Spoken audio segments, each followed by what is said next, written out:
Birleşmiş Milletler Genel Sekreterinin Kofi Annan'ın bir mektubu okunganıydı. O dedi ki orada maalesef dünyada birçok milli problemler var ve buna göre çok milli hareketler var. Ama yalnız Kırım Tatar Milli Hareketi çok yıllar devamında mücadele verip hiçbir kimsenin kanını dökmedi. Ve belli neticelere ulaştı ve bu bakımdan Kırım Tatar Milli Hareketi bütün dünya milli hareketlere bir örnek olması lazımdı. İşte biz bu prensiplere göre elbette mücadelemizi devam edeceğiz. Biz yarım yüzyıl devamında mücadele verdik, vatanımıza döndük, başladık milli hayatımızı kurmaya ama maalesef 6 yıl önce 2014 yılı Şubat ayının sonunda bizim toprağımıza düşman geldi, işgal etti. Biz yarım yüzyıl devam içerisinde totaliter faşist rejimine, komünist rejimine karşı mücadele verdik ama şimdi yine de Kırım Yarımadası'nda Sovyet rejiminden daha beter bir rejim kuruldu. Çok dramatik yıllar yaşadı Ukrayna ama her bir faciada bir iyilik de var. O zamanlarda bütün bu Ukrayna bağımsızlığını ilan ettikten sonra da Kırım Tatarlarından nasıldır sakıncalı vardı. Devletin, cemaatin nasıldır bir korku vardı. Sovyet zamanından gelen böyle korku. İşte bir şey olacak da Kırım Tatarları isyan edecek, Kırım'ı Ukrayna'dan koparacaklar, Türkiye'ye eklenecekler. Böyle bakış vardı. Ama bu işgalden sonra bütün Ukrayna kamuoyunun fikri değişti. Bir makale yakın zamanlarda okudum de ki orada. Bu dramatik 2014 yılında Kırım Yarımadası'nda çok hiyadetlik oldu. Askerler, devlet adamları, gizli servisler büyük çoğunluğu hainlik ettiler Ukrayna'ya karşı. Ama tek bir toplum, beklemediğimiz bir toplum, Kırım Tatar halkı hiçbir hıyanetlik yapmadı. Vatanperverliğini gösterdi ve işgalcilere karşı bütün halk olarak ayaklandı.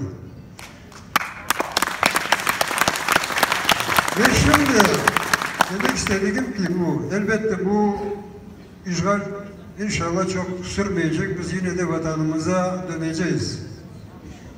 Ama bunun neticesi bambaşka olacak. Biz vatanımıza döndükten sonra eskisi gibi olmayacak. Şimdi Ukrayna devletinde bütün seviyelerde anladılar ki o Kırım Yarımadası'nda böyle eskisi gibi otonom cumhuriyet değil de Kırım Tatar Muhtar Cumhuriyeti olacak.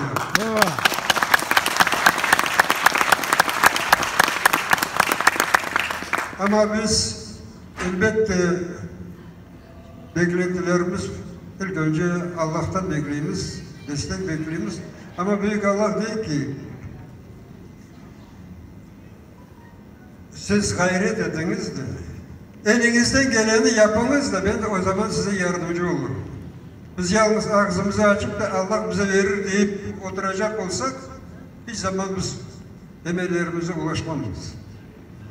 Biz hep millet olarak meselemizi, durumumuzu, problemimizi bütün dünyaya bildirmemiz gerek. Hep beraber vatanımızı işgalcilerden kurtarmak için ve neticede orada Milli Muhtar Cumhuriyeti kurmamız için hepimiz çalışmamız gerek. Buradaki, Dobruja'daki, Romanya'daki toplum bizim bölünmez parçamız. Burada sağlam bir toplum olması gerek. Evet bilemiz burada bazı problemler oldu. Dernek nasıldır birkaç parçaya bölündü. Ve bugün biz liderleri topladık.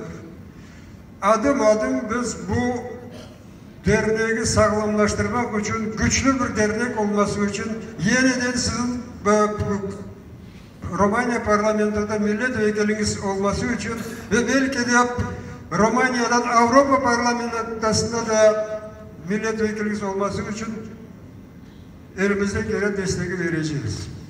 Eminim ki Romanya devleti de bu meselede size yardımcı olacaktır. Bu günlerden çok memnunum, görüşmelerden çok memnunum. İnşallah bizim bu ziyaretimizin iyi neticeleri olacaktır. Sağ olun. Sağ olunuz. Biz Mecidiye Mehmet Niyazi Kültür Derneği'nde bir sürprizi var sizlere karşı.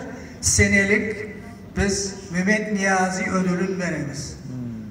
Bu fırsatta, sizin ziyaretinizin fırsatında bu sene ödülünü sizge tayin ettik. Sayın Başkanım,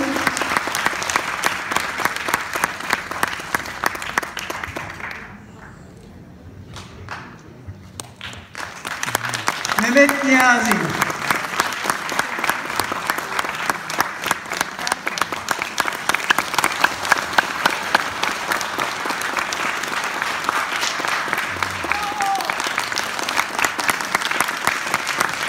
Mehmet Niyazi'nin de arı tanımak için bu da mezmelerin bir cilti sağış bir diplomu da var.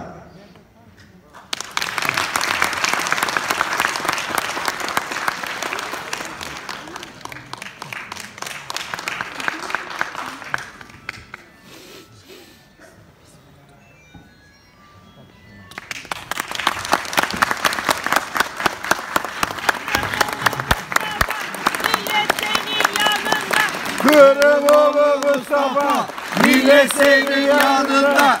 Kırımoğlu Mustafa, millet senin yanında. Kırımoğlu Mustafa, millet senin yanında. Kırımoğlu Mustafa, millet senin yanında.